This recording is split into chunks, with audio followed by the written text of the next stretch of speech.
কলকাতার একটা সেরা মিষ্টি কিন্তু রাবড়ি। আর এই রাবড়ি কিন্তু আমরা ঘরে অনায়াসেই বানাতে পারি। এর জন্য 1 লিটার ফুল ফ্যাট মিল্ক নিয়েছি। একটা ছড়ানো কড়াইতে লো টু মিডিয়াম আঁচে জাল দিচ্ছি। এটা কিন্তু অনবরত তলাটাও নাড়তে হবে, আবার উপরে যে সরটা পড়বে সেটা এইভাবে স্প্যাচুলা বা খুন্তির সাহায্যে কড়ার গায়ে লাগিয়ে যেতে হবে। এইভাবে যতক্ষণ না দুধটা 1/3 আসছে ততক্ষণ এইভাবে অনবরত করতে হবে।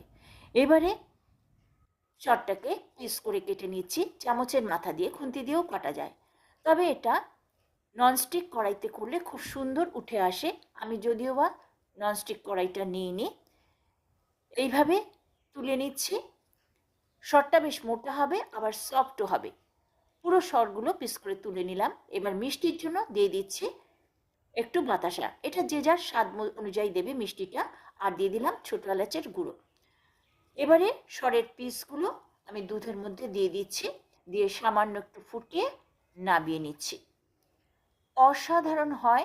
তোমরা শুদ্ধ এইভাবে সিম্পলভাবে করো, দেখবে ঘরের লোক আর দোকানের রাবড়ি কিন্তু একদমই খেতে চাইবে না।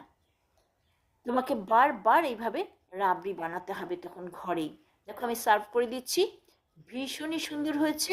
তোমরা নিজেরাও খেয়ে দেখলে বুঝতে